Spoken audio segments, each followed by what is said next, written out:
ValveTime.net. Hi, and welcome to the ValveTime News. Each week, we'll bring you the biggest talking points regarding Valve and the community. Now, the news.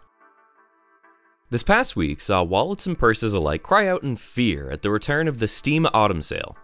This year's sale, which is set to run from November 27th through December 3rd, once again features massive price reductions across the entire Steam store, while featuring the welcome return of 24-hour daily deals and the even more frequent flash sales, which change 3 times per day on an 8-hour cycle.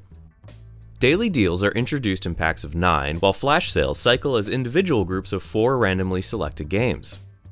While it might be tempting to pick up some of your favorite titles right away, don't forget the golden rule of Steam sales. If you're planning to purchase anything, and we mean anything, be sure to wait until you see the item or bundle hit the daily or flash deal cycles, as you might just be able to save yourself a few extra dollars, pounds, euros, or whatever.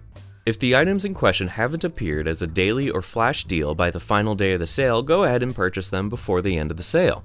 This way, you'll manage to snag the best deal possible while being able to avoid becoming frustrated at larger discounts activated shortly after you've already purchased the game or bundle.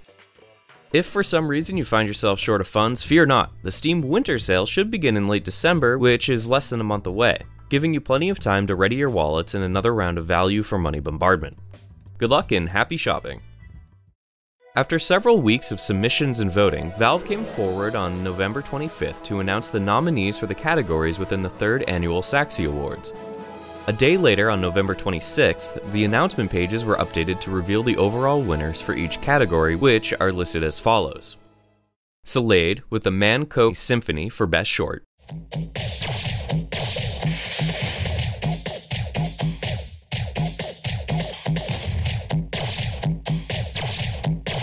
Play ball! Do I smell spoiled baby diaper? Hypo & Co. with Chinatown Getaway for Best Action.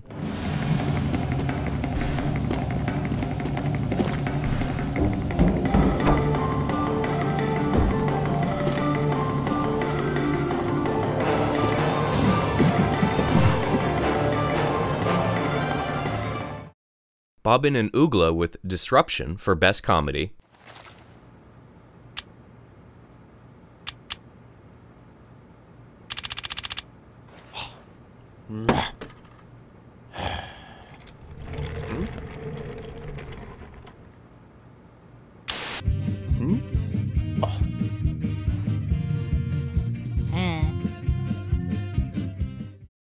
Lozenger with Till Death Do Us Part 2 for Best Drama.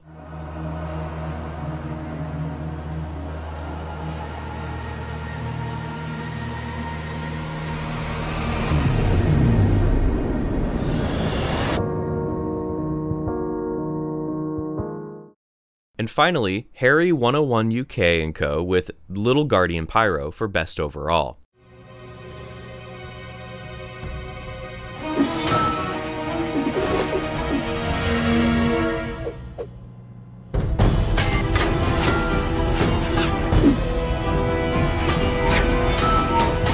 Every listed contributor for the winning films were awarded with a Saxxy melee weapon for Team Fortress 2, a special item equipable by all classes which turns enemies into pure Australian statues when killed.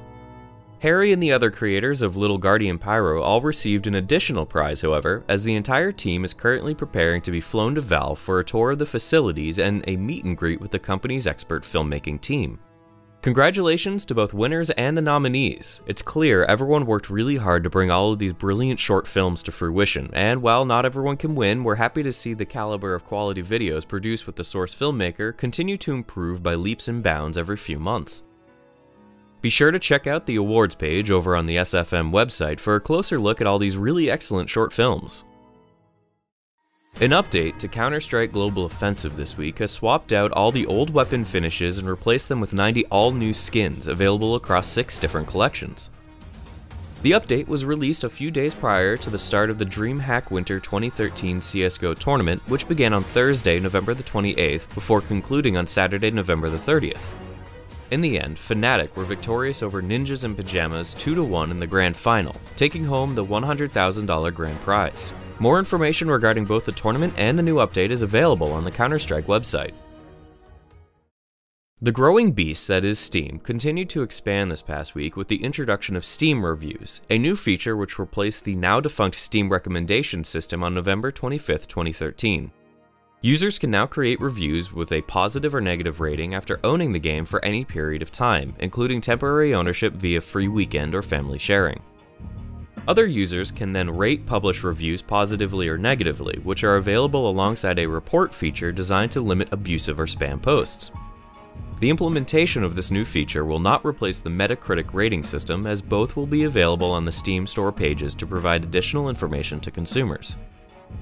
The announcement page lists the Steam Review feature as currently being in open beta, but the service as a whole seems pretty solid to us. If you're looking for more information regarding Steam Reviews, be sure to check out the official announcement page, which features a brief overview and a helpful fact on the subject.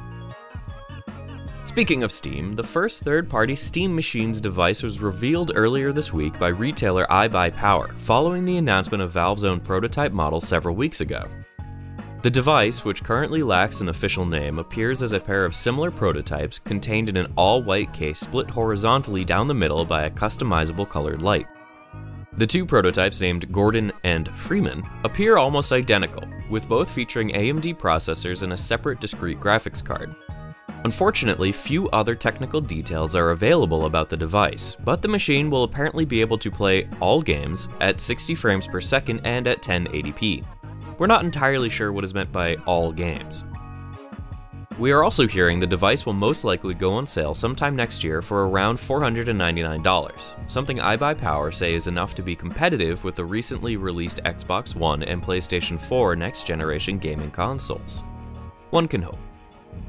For this week's discussion, leave a comment below to let us know what you think of this third-party Steam machine. Does it sound more interesting to you than Valve's official prototype, or are you not really interested in what you've heard from Steam machines so far?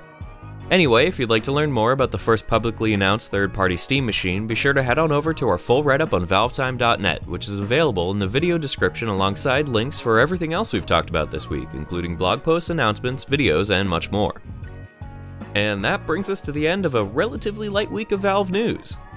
Don't forget to subscribe to our YouTube channel and to check out our Dota 2 announcer pack over on the Steam Workshop to rate our pack positively, both of which give us a warm, fuzzy feeling inside.